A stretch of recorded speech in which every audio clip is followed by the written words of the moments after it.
요한계시록 12장 계속해서 12장에는 붉은 용, 또 여자, 여인이 등장하고요. 또 남자아이가 나온다 그랬지요. 지난 시간에 이제 살펴봤는데 오늘은 여자, 한 여자, 1절 말씀에 가면 한 여자 이렇게 되어 있는데요. 앞쪽에 보면 하늘에 큰 이적, 표적 그렇게 되어 있습니다. 그 한 여자가 이제 등장을 하는데 우리 1절 말씀을 다 같이 한 음성을 받들겠습니다. 하늘에 큰 이적이 보이니 해를 입은 한 여자가 있는데 그 발 아래는 달이 있고 그 머리에는 12별의 면류관을 썼더라. 아멘. 한 여자가 등장하는데 거기 보면은 해를 입었다 그렇게 되어 있는데 상처를 입었다 그런 말씀이 아니고요. 하늘에 있는 이 태양을 말합니다. 태양을 입고 있다. 또 이 발은 달을 밟고 있다. 머리에는 12면류관을 쓰고 있다. 그렇게 되어 있는데요. 도대체 여기에 나오는 여인이 누구인가? 여러 가지 말하는 내용이 많습니다만 그 가운데는 바로 예수님을 탄생한 마리아가 아닌가. 그러나 12장 이 중간 부분으로 들어가면 예수님 승천하고 나서 이 여인이 핍박을 받는 내용이 나오잖아요. 그러므로 마리아는 절대적으로 아닙니다. 마리아가 될 수가 없지요. 그 다음에 어떤 사람들은 그 구약 유대인들을 말한다.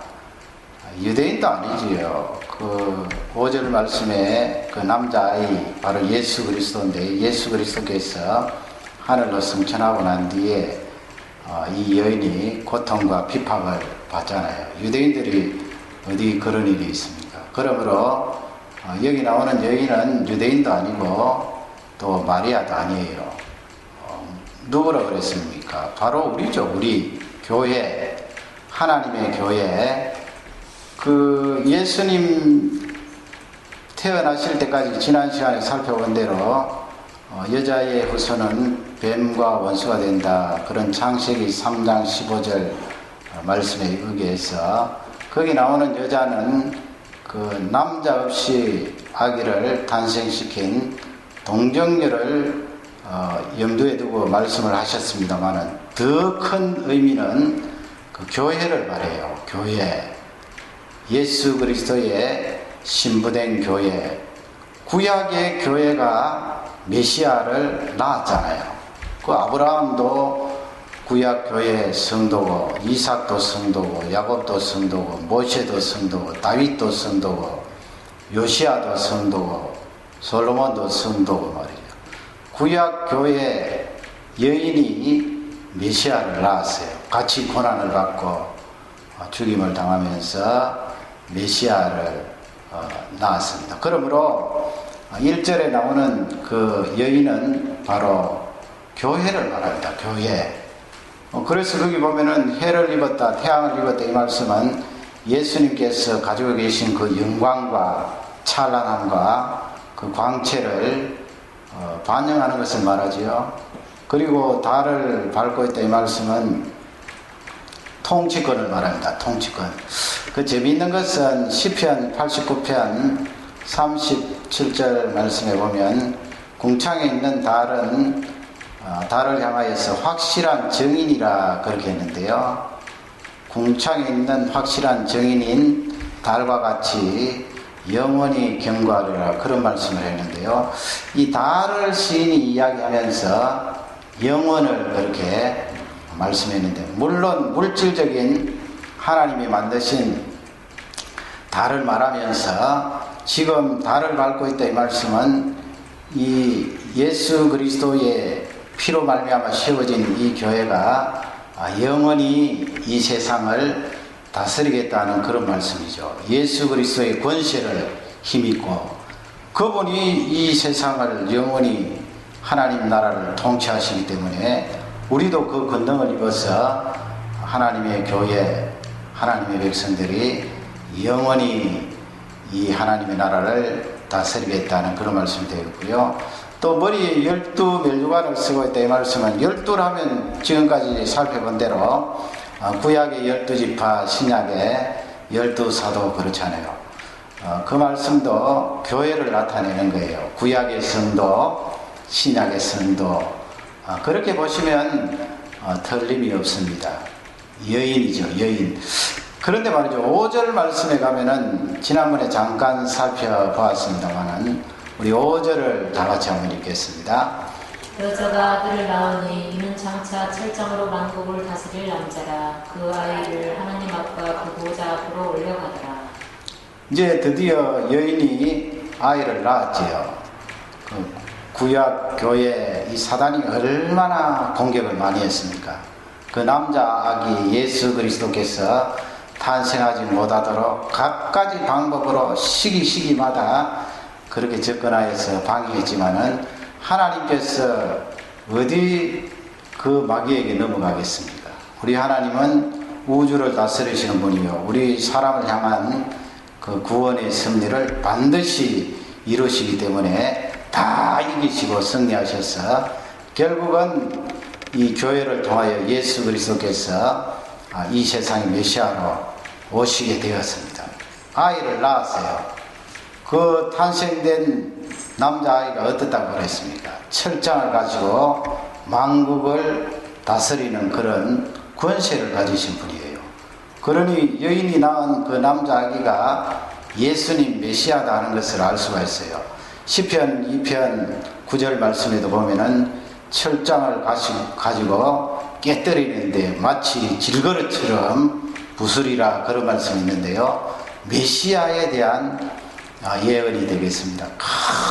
큰 쇠로 만든 장대를 가지고 그렇게 깨뜨리겠다, 다스리겠다, 이 말씀은 예수님이 통치하심을 잘 나타내고 있습니다. 5절 뒷부분에 보면 그 아기가 어떻게 됩니까? 하나님 앞과 보좌로 올리와 같아 수동태로 되어 있어요.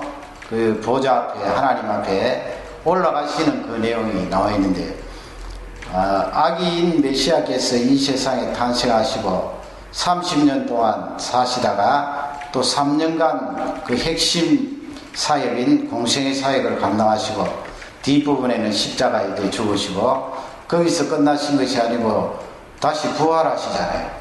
부활하시고 나서 40일 계시다가 많은 사람들에게 보이시고 감람산에서 사도행전 1장 9절에서 11절 사이에 나오는 말씀처럼 하늘나라로 이제 성천하는 그 내용이 기록되어 있습니다.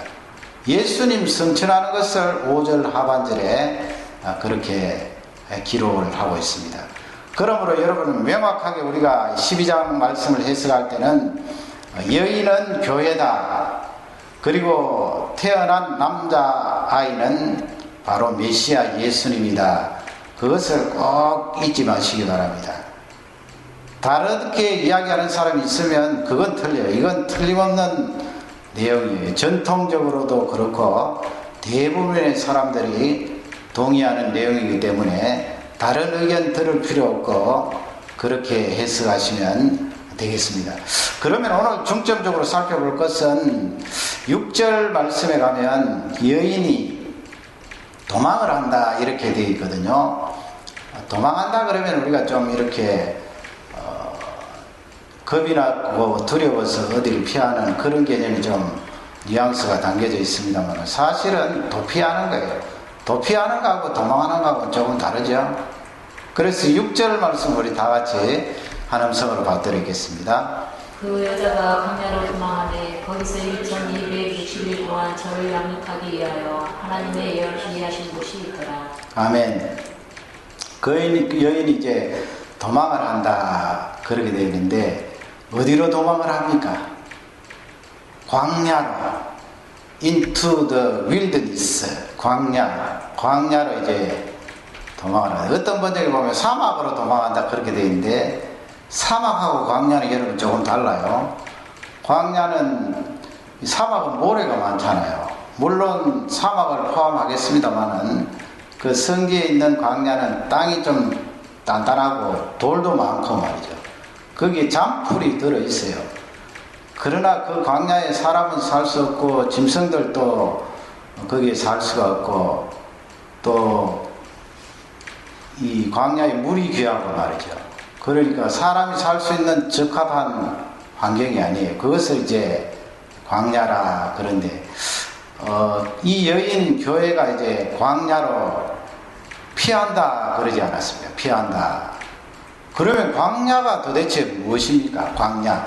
우리 예수님께서도 공생의 사역 시작하실 때 어디에서 금식하셨습니까?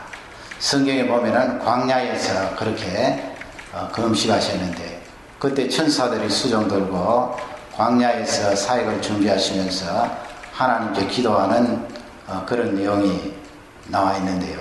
그 예수님께서 우리를 향하여서 사역 뒷부분에 그런 말씀을 자주 하셨지요. 내가 너희들을 이 세상에서 건져내었고 또 다시 이 세상에 파송을 한다, 보낸다 그런 말씀을 하셨고 너희가 세상을 이겨너라. 왜냐하면 내가 세상을 이겼기 때문에. 예수님께서 사역을 시작하실 때 광야에서 그렇게 기도하시면서 시작한 이유는 우리에게 중요한 메시지가 있겠지요. 광야라는 곳은 사람이 살 수 없는 곳입니다. 사람이 살 수 없으니까 사람의 도움을 받을 수가 없고 먹을 것도 없습니다. 물도 없습니다. 그러므로 이 광야는 예수님 공생의 사역으로부터 마지막 남기신 말씀까지 광야는 이 세상을 가리킵니다. 이 세상. 이 세상에는 사람들이 많지 않은가? 아니에요.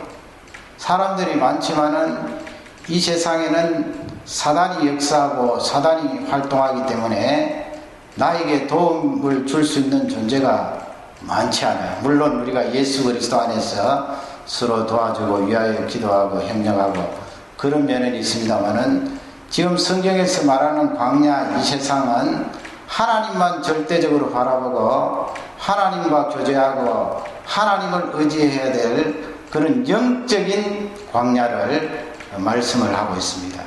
그러므로 여기에 광야는 이 세상을 말해요. 정리를 하면 하나님의 교회가 예수 그리스도께서 성천하신 이후로 광야로 도피를 해요. 광야가 어디라고 그랬습니까? 이 세상이라고 그랬습니다. 이 세상으로 도피를 합니다. 예를 들면 우리 예수님께서 이 세상에 태어나서 헤롯 왕이 그 2살 이하의 영아들을 학살하는 바람에 요셉과 마리아가 아기 예수님을 데리고 어디로 피난을 갑니까? 이집트 땅으로 피난을 갑니다.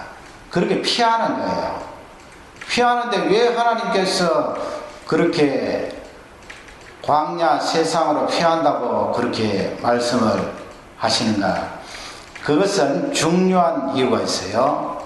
그래서 살펴볼 것은 광야는 우리가 훈련받고 양육받는 장소이다 하는 것을 철저히 알려주고 있어요. 왜 하나님께서 우리를 광야로 피하도록 하셨는가? 우리를 훈련하시기 위하여. 우리를 버리신 거 아니에요. 우리를 내동댕이 치신 것이 아니죠. 예수님께서 육신의 어머니 아버지와 이집트 땅으로 피난 가신 것은 그분이 어릴 적이지만은 우리가 당하는 그런 모든 고통과 피난의 어려움, 아픔을 실제 겪으신 것이지 하나님께서 메시아이신 하나님의 아들을 그 이집트 땅으로 내동댕이 치신 것이 아니에요.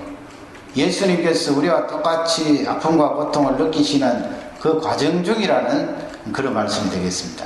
6절 말씀에 가면은 그 이유가 거기에 나와 있습니다. 6절에 보면은 1260일이 나오고요.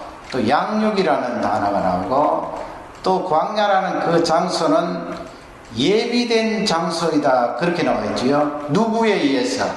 하나님에 의해서. 그래서 우리가 이 세상 속에 들어가는 것은 바로 하나님께서 준비하고 예비하신 장소다 하는 것을 잘 알려주고 있습니다. 그러니 하나님의 섭리가 거기에 담겨져 있는 거죠. 목적 없이 우리가 광야로 피신하는 것이 아니고요. 하나님께서 준비한 장소예요. 하나님이 지정하고 가르쳐 주신 장소예요.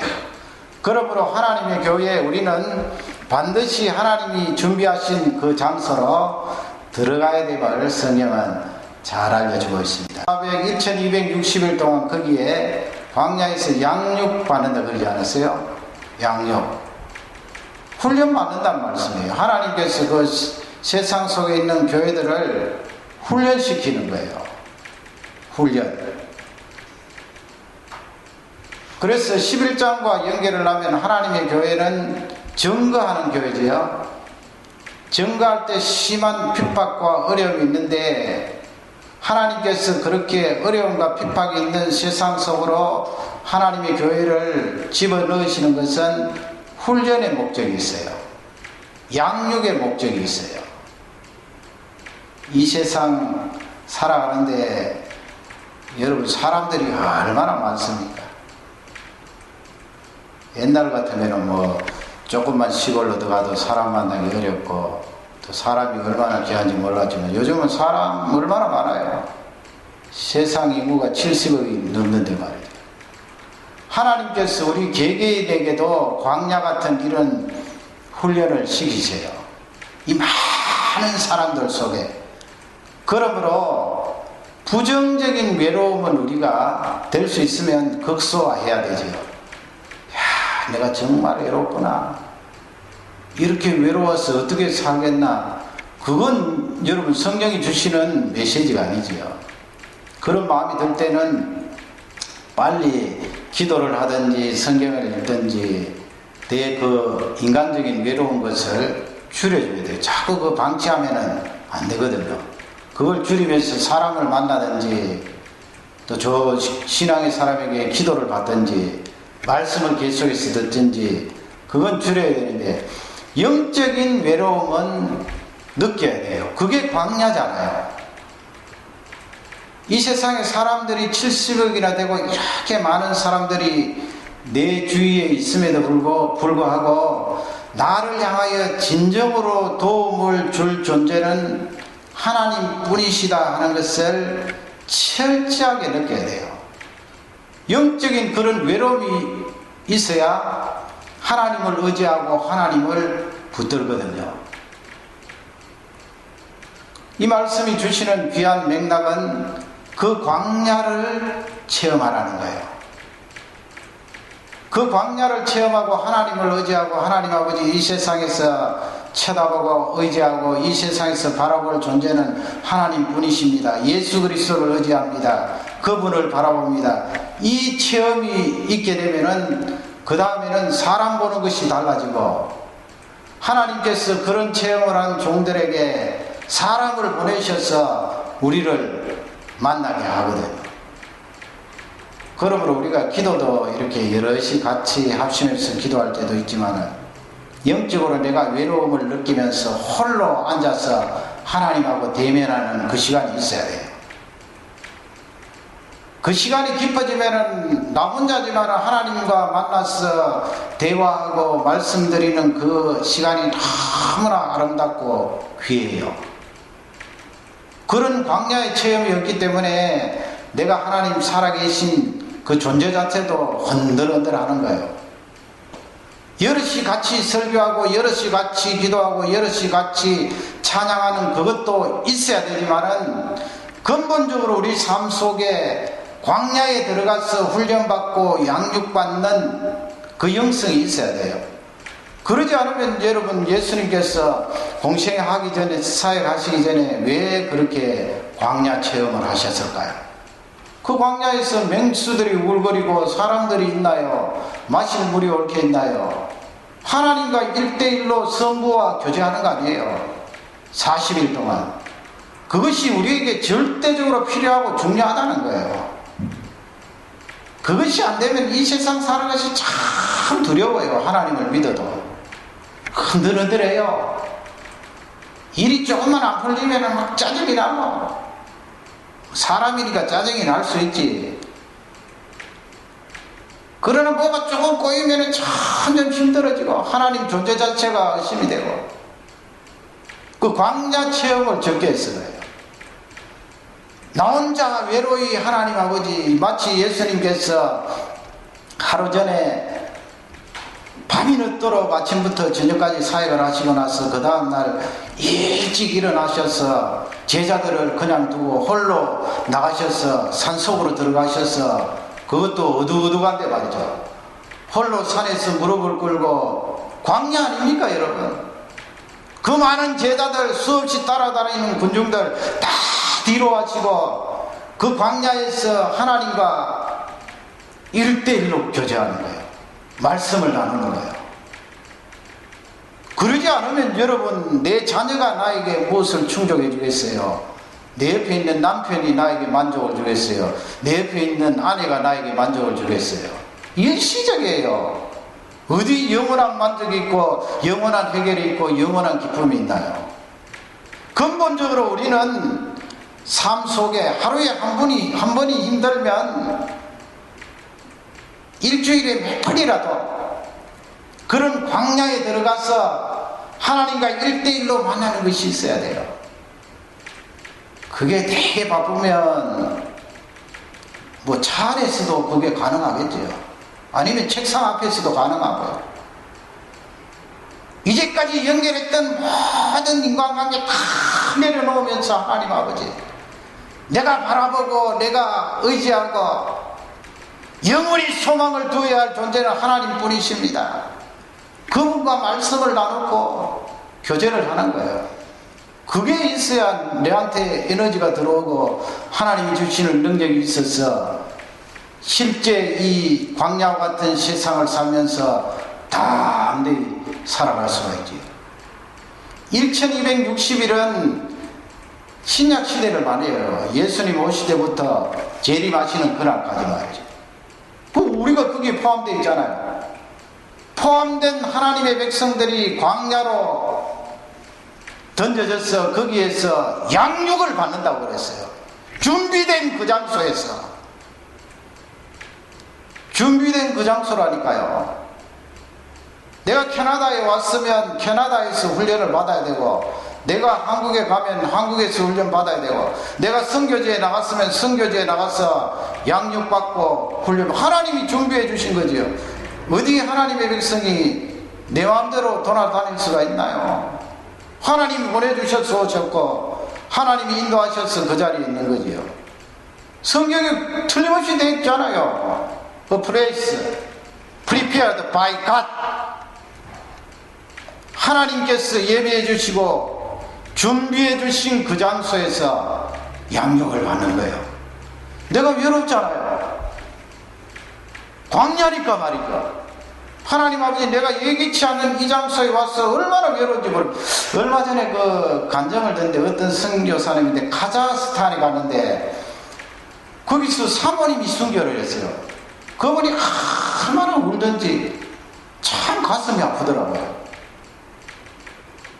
물론 뭐 하나님 앞에 부름을 받아서 순교를 하셨지만 남편들 입장에서는 얼마나 눈물이 납니까? 그 오지에 가서 아내가 먼저 세상을 떠나고 그렇게 많이 울더라고요.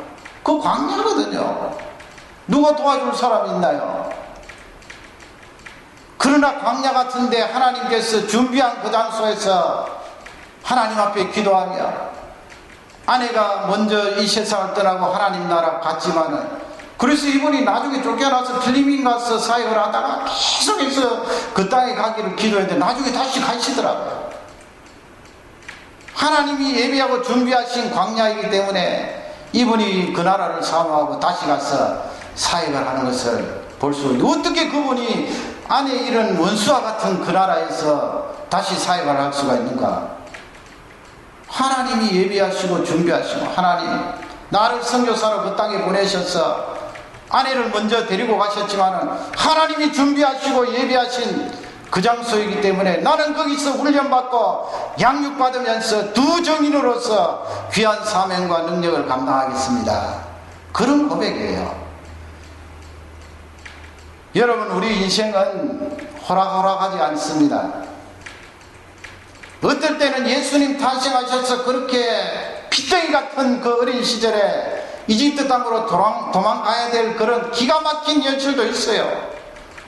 그러나 그런 현실 앞에 우리가 주저앉고 하나님이 어떻게 됐습니까? 이야기할 것이 아니고 성경 말씀으로 돌아가서 하나님 아버지, 하나님이 나에게 준비하시고 지정해 주신 장소네요.